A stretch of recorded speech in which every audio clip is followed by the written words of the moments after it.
चलिए पढ़ते हैं वाच्य क्या है।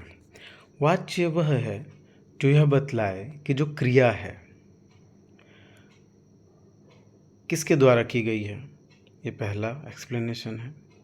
या फिर कह सकते हैं कि जो वाक्य में कर्ता मुख्य है, कि वाक्य में कर्म मुख्य है, कि वाक्य में क्रिया मुख्य है।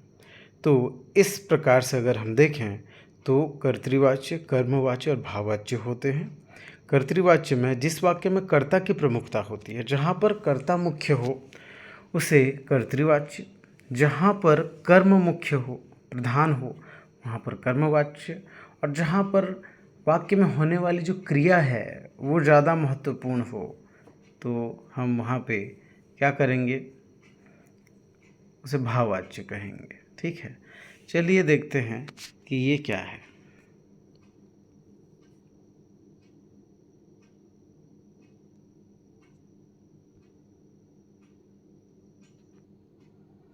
चलिए देखते हैं। कर्मवाच्य कर्म की प्रधानता होती है और यह सकर्मक और अकर्मक दोनों प्रकार की क्रियाओं में प्रयोग हो सकता है। जैसे वह आम खाता है, वह यहाँ पर कर्ता है, आम यहाँ पर कर्म है और खाना यहाँ पर क्या है, क्रिया है। तो खाता है क्रिया के लिए कर्म का प्रयोग हुआ है। मीन्स यहाँ पे वह सब्जेक्ट है, खाना क्रिया है और आम ऑब्जेक्ट है। तो ऐसी क्रियाएं जिनमें ऑब्जेक्ट हो, जिनमें कर्म हो, उसे सकर्मक कहते हैं। और ऐसी क्रियाएं जिनमें कर्म न हो अर्थात ऑब्जेक्ट न हो, उन्हें अकर्मक क्रिया कहते हैं। तो इसमें कर्ता की प्रधानता होती है कर्तृवाच्य में, और सकर्मक और अकर्मक दोनों प्रकार की क्रियाओं में इसका उपयोग हो सकता है। जैसे दो उदाहरण हम देखें यहाँ पर।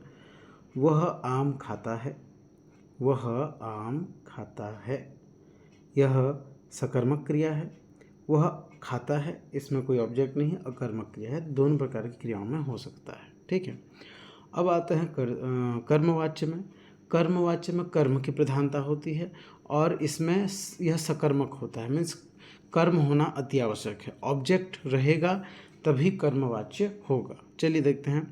तो इसी वाक्यों को हम बदलें, वह आम खाता है, तो आम यहाँ पर क्या है, ऑब्जेक्ट है, कर्म है, तो इसको हम बदलेंगे कर्तृवाच्य से कर्मवाच्य में।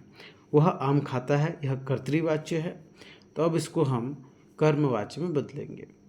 उसके द्वारा आम खाया जाता है, उसके द्वारा आम खाया जाता है। ठीक है जी, यहाँ पर ज़्यादा महत्वपूर्ण कौन हो गया, कर्म, उसके द्वारा आम खाया जाता है। ठीक है, वह आम खाता है, उसके द्वारा आम खाया जाता है। चलिए अब देखते हैं भाववाच्य क्या है। भाववाच्य वह है जहाँ पर क्रिया की प्रधानता हो, जहाँ पर भावनाओं की प्रधानता हो, और यह हमेशा अकर्मक होती है, इसमें ऑब्जेक्ट नहीं होता है।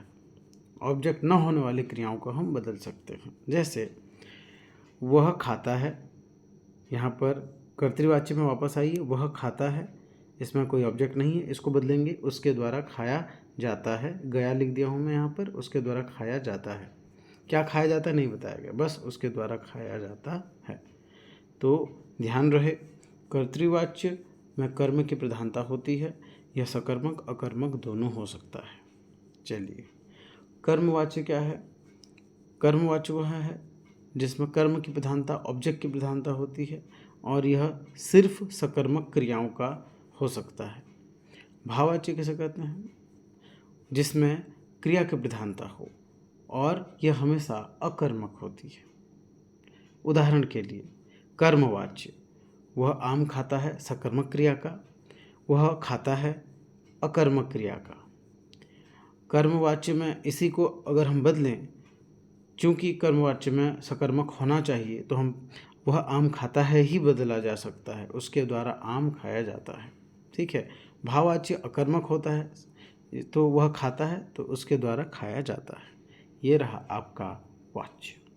प्रश्न लेंगे तभी हम आसानी से बना सकते हैं, और वहाँ पे जो डाउट होगा उसको हम क्लियर करेंगे।